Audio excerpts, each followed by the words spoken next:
If North Carolina Central wants any shot at playing in the postseason, they have to beat Howard. Oh, yeah. It's locked on HBCU.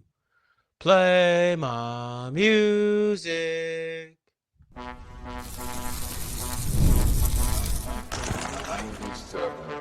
You are Locked On HBCU, your daily podcast covering HBCU sports.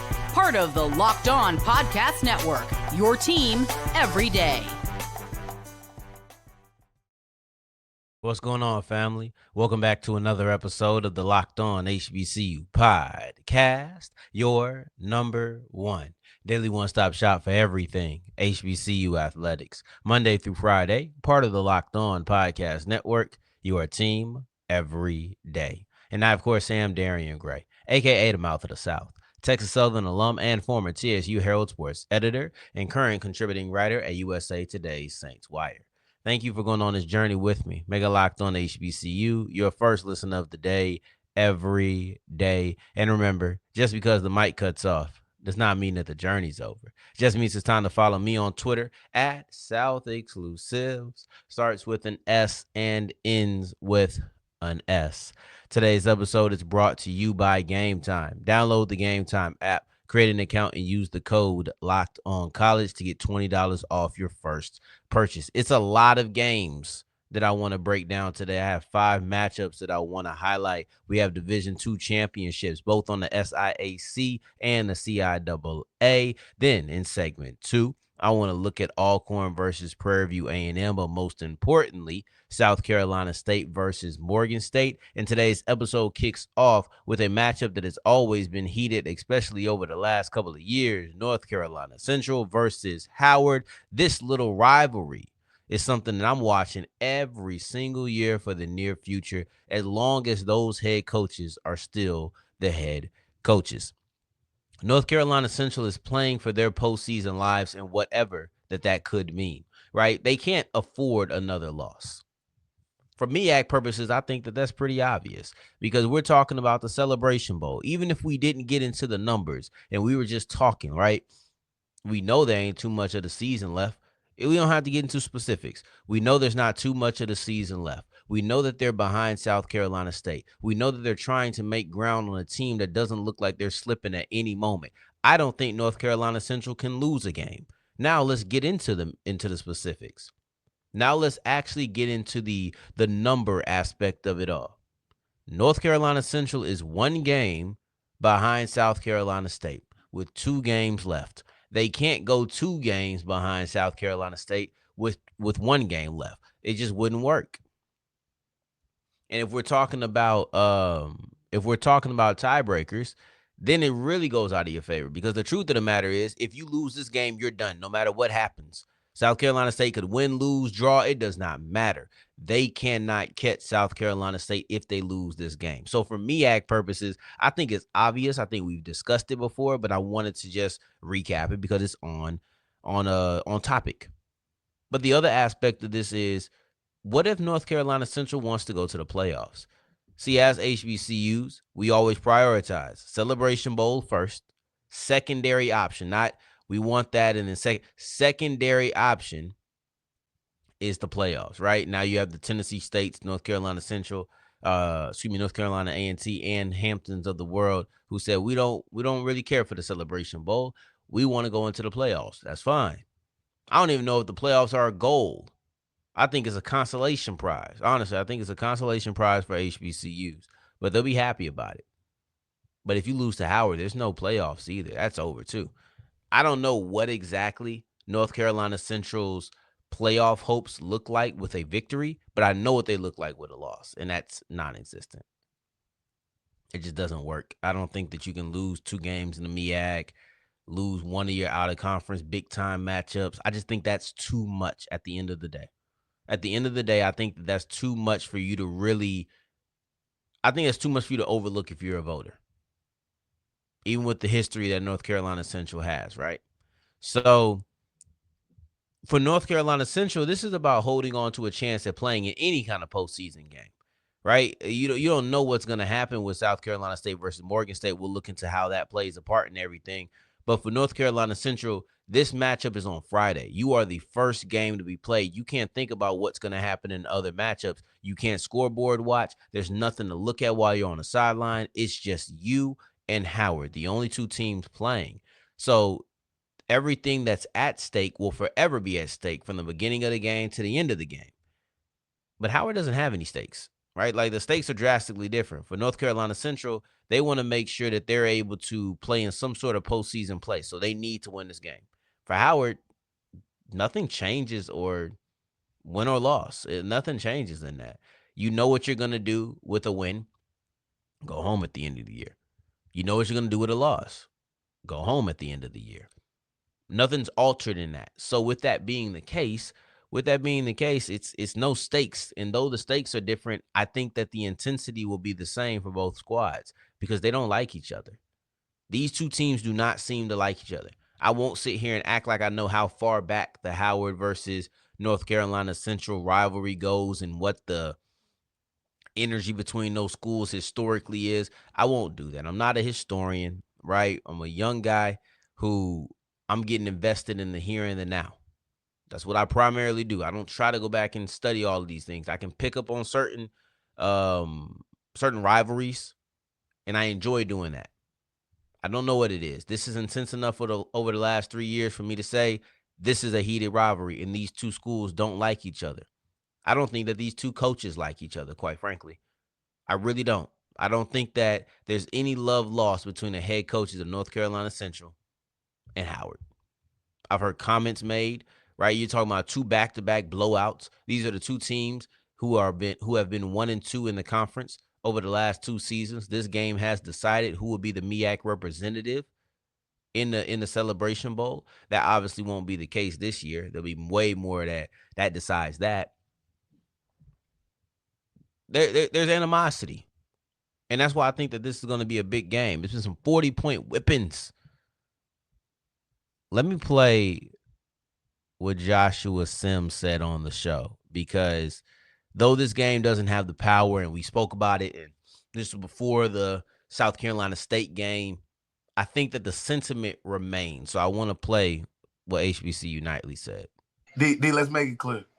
Let's make it clear. I think you just did. We got a message.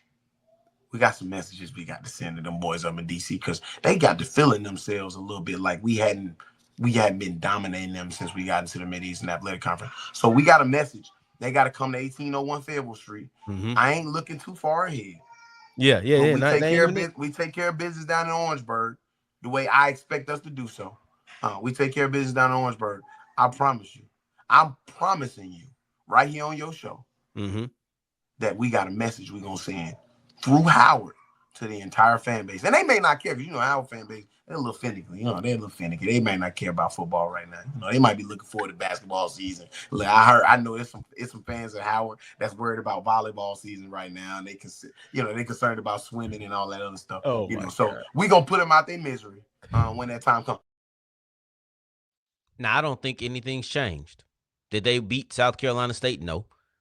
But that wasn't we're going to beat Howard, or we're going to beat South Carolina State, then we're going to beat Howard and take the MEAC. This is, we're going to send a message to Howard. This is Howard has been feeling themselves. And quite frankly, the exact verbiage is different and whatnot because context changes for Howard. But I think they feel a very similar way towards North Carolina Central fans. These teams been going at it. This is like FAMU and Jackson State in the SWAC, where they have been going toe-to-toe in very important games over the last couple of years. Is the game as important? Maybe not. This year it was, but last year it wasn't. Well, actually, this year it wasn't either. It was kind of similar. So the game hasn't held the same level of importance the last couple of years, but the feeling, the attitude has been the exact same. So I do think that there's going to be some sort of, we want to send a message from both sides.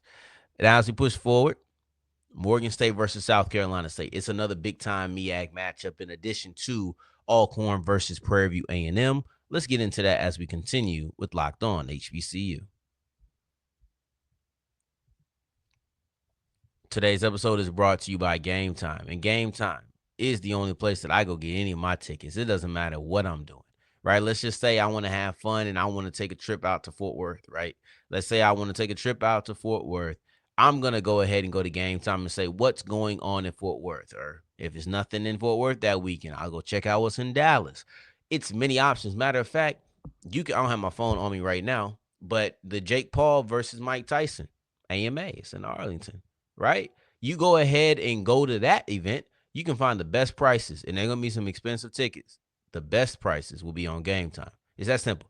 You go to Game Time, download the app, create an account, and use the code LOCKEDONCollege. You get $20 off your first purchase. Is there really too much to discuss? You can see your seats from where you are. All in ticketing prices, so you don't have to worry about fees coming up right when you're ready to check out. You go ahead and go to the Game Time app, create an account, use the code LOCKEDONCollege, get $20 off whatever they show you before you even click you want to buy.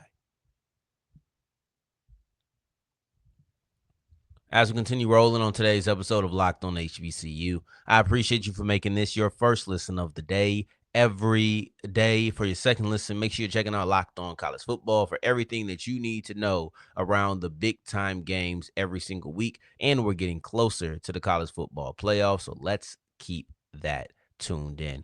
Morgan State versus South Carolina State is a very fun game. Some really good games on the schedule. I have 5 that I wanted to highlight that are not our game of the week. It's still Alabama State versus Jackson State for me. That's still the game that I really wanted to highlight. But with that being the case, I'm thinking to myself, Morgan State versus South Carolina State is a little bit more pivotal than people are thinking.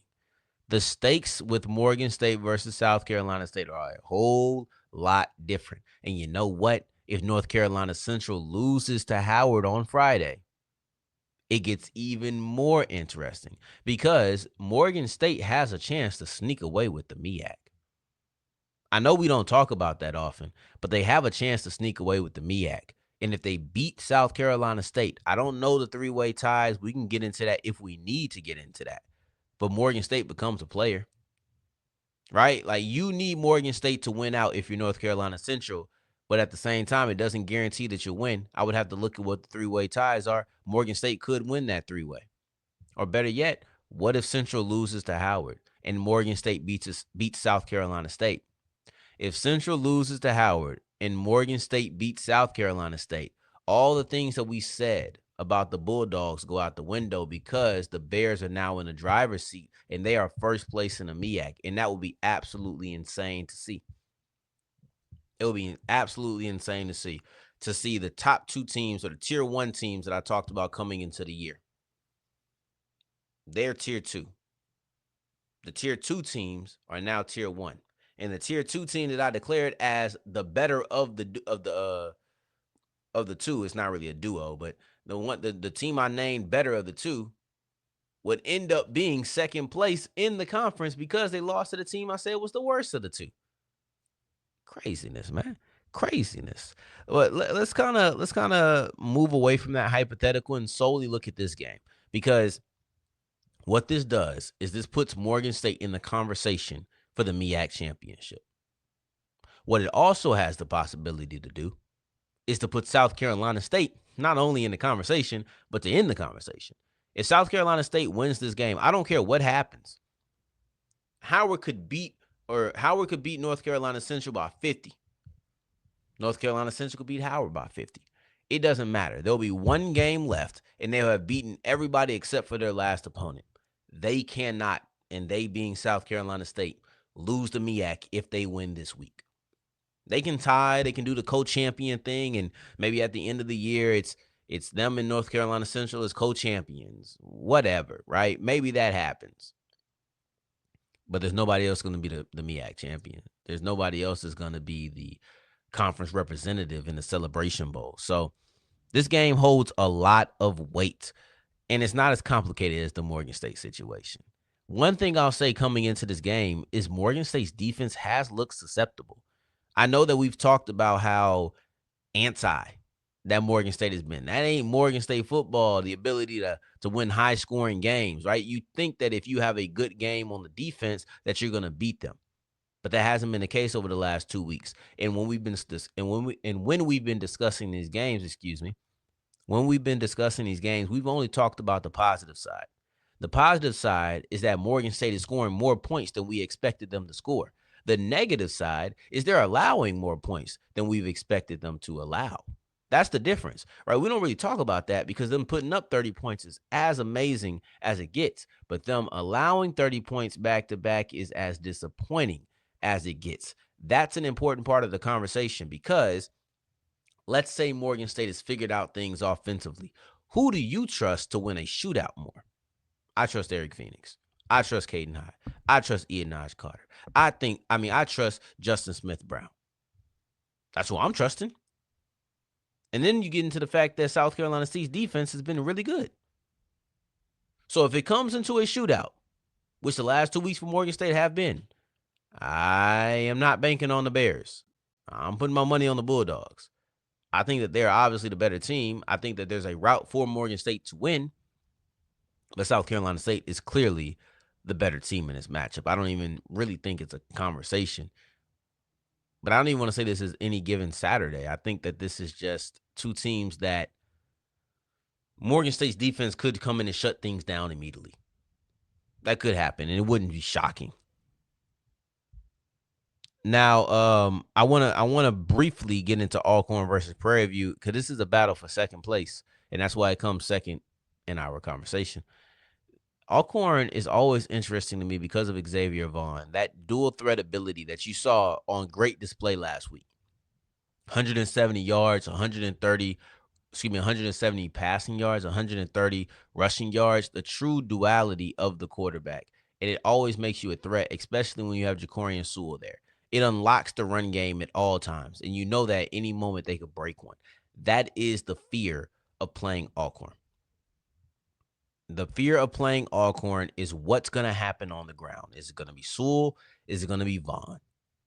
That's the panic. As for PV is 3-3 right now. A win here keeps a winning season alive. A loss here makes 500 at best. And what's interesting is I label this a competition for second place because I do think that Southern is going to win one of their last two games, probably this one. I think they're going to beat UAPB. And I also think that Jackson State's going to beat Alcorn in the last game of the season. I think Alabama State's going to beat PV in the last game of the season. Ironically, I said the same thing about PV last year. I said, I think they're going to lose to Alabama State. Matter of fact, it was pretty much this exact weekend. It was a little bit later, but it's the last game of the year for PV this year. Last year was the second to last game. But I just don't think that either one of those teams are going to win that game. So they're both going to lose. And what happens with Southern won't matter. And because they're both going to lose, whoever wins this matchup would have the lead. Alcorn, if they win this matchup, is guaranteed to be no lower than 2. Technically, PV could win this matchup, lose next week, and Alcorn win next week, and you will be looking at PV back at 3rd, even though they beat Alcorn. But yeah, that's the interesting thing here. I really am fascinated with all of this. It's an interesting team. PV, realizing where they've come from, interesting team. Realize that they barely lost to Southern. It's like, okay, you faced some of the things Grambling has. But I say that Grambling had a little bit more adversity. I would say that. But anywho, as we wrap up today's episode, I want to get into the Division II championship games. You have Miles versus Clark Atlanta in the SIAC. And then you also have Virginia Union versus Virginia State for the second week in a row in a CIAA championship game. Let's get into that as we wrap up today's episode of Locked On HBCU. Today's episode is brought to you by FanDuel. And FanDuel is the official sports book of the Locked On Podcast Network. What we talking about? We talking about UFC. We talking about Mike Tyson versus Jake Paul. We talking about almost at WWE. I was thinking all combat sports. But we talking about NFL. Ain't as much of a combat sport, contact sport anymore. It's definitely not a combat sport. Used to feel like one. Not anymore. But you can make some money. You ain't got to fight yourself. Do what you want to do. And that is go to FanDuel.com. It's simple. I know that's what you want to do, and I want to help you do it. You go to FanDuel.com. You take advantage of the fact that new customers will get $150 back in bonus bets if they put down a $5 bet that wins. All you have to do is put down a $5 bet, be new, and win. I know. You're thinking, oh, of course I'm going to win my first bet. And I think you will as well. And when you do, you get $150 back in bonus bets, whether it's on WWE, if they said they're going to start opening that, UFC, boxing, NFL, or NBA. Just go to FanDuel.com and make every moment more. As we're wrapping up today's episode of Locked on HBCU, I appreciate you for making this your first listen of the day every day, making it all the way to segment 3, and I thank you 2 times for that. This is the cherry on top, the fact that we will get 2 conference championship games this weekend. And I think they're staggered in enough time. Let's see. I think that this SIAC championship game is at 11 a.m., and I think that the CIAA game is at 2 p.m. But I think both of those might be Eastern time. I'd have to see. So, excuse me. The SIAC game is at 11 a.m. Central Standard Time. It's at Miles College. And then you're looking at the CIAA. Let's see, football championship. Same day, of course. And let's see what time this is. Man, y'all showing me things I don't want to see. Let's see. Where is it? Let's go to the purchase stats thing, or purchase tickets. Here we go, guys. We live cooking. But I'll talk about it it's 3 o'clock Eastern time. So they're 3 hours apart. I was about to anywho, let's get into the SIAC first, because Miles has a strength in the trenches, and they don't allow a lot of sacks, and they also get a lot of sacks. I will say this. This is the second time that Miles and Clark have faced off, so you'll hear some of the things I'll reference are old games against each other from this season. Ironically, both of these games are rematches, just about when they played earlier. For Virginia Union and Virginia State, they played literally 7 days prior to the game. But for Miles, they have a strength in the trenches. They have the second most sacks in the conference, the second least amount allowed, and guess who's right behind them in allowed? Clark Atlanta. But Clark does not rush the passer as well as Miles. Clark Atlanta got no sacks against Miles. Miles got 2 sacks against Clark Atlanta. Now, here's another thing that they do very well, Miles. Miles knows how to pick off the quarterback. They have 15 sacks on the year. 2 of those came from David Wright, the Clark Atlanta quarterback. This is a really good quarterback, guys. And if you can stop David Wright, it's going to be way easier to stop this offense. And for Clark Atlanta, it's rare that you stop that offense. Against Miles the first time, they 28 points scored. They had 28 points scored, but they allowed 49, and that's a rarity. You don't typically see Clark allow that many points. They've only allowed 40 on one other occasion, and that was against Allen. For Miles, though, man, they've been dominant. They haven't lost a game in conference all year. The only teams that they lost to were West Alabama and Alabama State. That's it. West Alabama has been one of the better D2 programs for a couple of years. You see them in the playoffs, and Alabama State is an FCS school. But for the most part, Miles is not losing the teams, man. This is a really good squad, and they have a really good running back. I saw him in person. The guy's dynamic. The guy's very difficult to tackle, and that will be a big challenge. But the defense of Miles, to me, is the story, because they are second in yards, second in points. They're a dominant defense, point blank, period.